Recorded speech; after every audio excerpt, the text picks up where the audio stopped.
In the heart of Obodo Ukwu, a vibrant Igbo community nestled amidst rolling hills and fertile farmlands, Chief Okonkwo rose to power. He was a man of great charisma, gifted with a silver tongue that could sway even the most skeptical elders. When he first became the community's leader, the people rejoiced, believing they had found a savior who would guide them to prosperity. Chief Okonkwo promised to expand the farmlands, improve the market square, and make Obodo Ukwu a beacon of wealth and culture. His words were honeyed, and his gestures generous. During his first year in power, he distributed yam seedlings to farmers, rebuilt the community shrine, and hosted feasts that drew neighboring villages. The people sang his praises, calling him his Udo, the king of peace. But beneath the surface of his charm lay a heart blackened by greed. Chief Okonkwo had not sought power to serve, he had craved it to enrich himself. Slowly but surely, his true nature began to unravel. At first, the changes were subtle. The taxes collected from traders in the market square doubled, with no explanation. The funds meant for the maintenance of the community's roads disappeared, leaving the When the Council of Elders questioned Chief Okonkwo, he silenced them with gifts or threats, depending on their resolve. Chief Okonkwo's cronies, men who had pledged loyalty to him in exchange for wealth and power, began to infiltrate every aspect of Obodo Ukwu's governance. They controlled the markets, hoarded the best farmlands, and took bribes to settle disputes.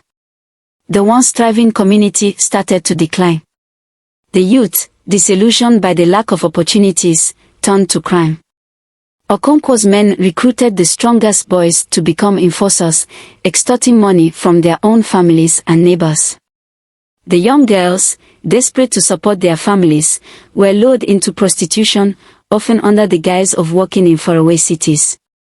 The elders watched in despair as the moral fabric of their community unraveled. As the years passed, the people of Obodo Ukwu grew weary of Chief Okonkwo's reign. The once bustling market square became a shadow of its former self. Farmers abandoned their fields, unable to pay the exorbitant taxes. Families went hungry, and children's laughter disappeared from the village streets. One night, during the annual Yam Festival, an elder named Nze Obi stood up to speak. His voice trembled with age but carried the weight of truth. "My people," he began, "we have allowed ourselves to be blinded by promises. Our land suffers, our children suffer, and we suffer.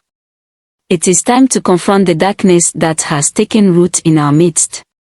The crowd murmured in agreement, but fear held them back. Chief Okonkwo's enforcers, armed with machetes, stood guard around the festival grounds. Any dissent was met with swift and brutal punishment.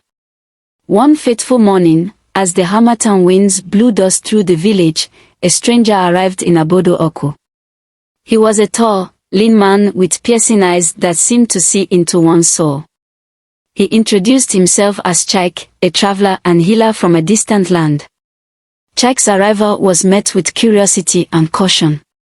He set up a small hut near the market square, offering herbs and remedies to the sick. His kindness and wisdom quickly earned him the trust of the villagers. But what intrigued them most were the stories he told, tales of communities that had risen against tyranny and reclaimed their dignity. One evening, as the sun dipped below the horizon, a group of elders, led by Nze Obi, approached Chike. They shared their woes, speaking of Chief Okonkwo's corruption and the suffering of the people. "Why do you not rise against him?" Chike asked. Nze Obi sighed. "We are afraid. His men are strong, and his power is great. What can we do?" Chike's eyes sparkled. "The power of the people is greater than the mightiest chief. But you must unite and stand as one." Under Chike's guidance, the villagers began to organize in secret. They held meetings in the dead of night, deep in the forest where Okonkwo's men dared not venture. Chike taught them strategies to resist oppression and reclaim their community. The first act of defiance came when the market women refused to pay the inflated taxes. When Okonkwo's enforcers arrived to collect, they were met with a wall of singing women, their voices rising like a tidal wave. The enforcers, unprepared for such resistance, retreated in confusion. Emboldened, the youth began to abandon their lives of crime and join the movement. They formed a vigilance group to protect the villagers from Okonkwo's men. Slowly but surely, the tide began to turn. As the rebellion grew, Chief Okonkwo's grip on Obodo Ukwu weakened. His cronies, sensing the shifting winds, began to desert him. Desperate to maintain control, he ordered his enforcers to crush the uprising. But the people of Obodo Ukwu, united and determined, stood their ground. The final confrontation came during the New Yam festival, exactly 10 years after Okonkwo's rise to power. The villagers, armed with nothing but their voices and their resolve, marched to the chief's palace. They sang songs of freedom and justice, their voices echoing through the hills.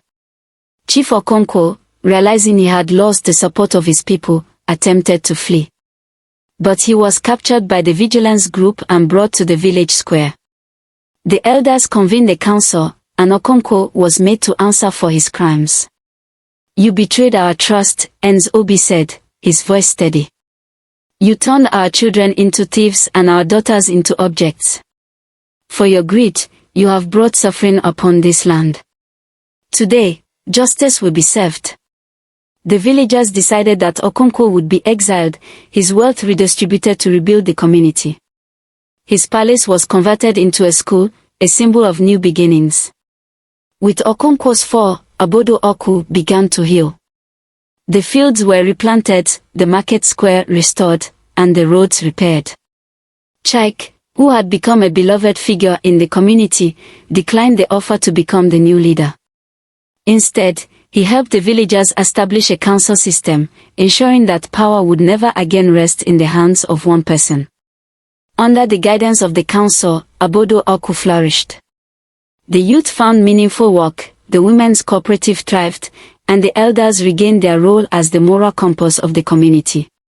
Songs of joy once again filled the air, and the people celebrated their resilience and unity. Years later, as the Harmattan winds swept through the village, Nze Obi sat under the ancient Iroko tree, watching children play in the square. He smiled, knowing that the darkness had been banished and that the spirit of Obodo Ukwu had been restored. And so, the tale of Chief Okonkwo's fall became a lesson for generations to come, a reminder that the power of the people, when united, could overcome even the greatest of evils.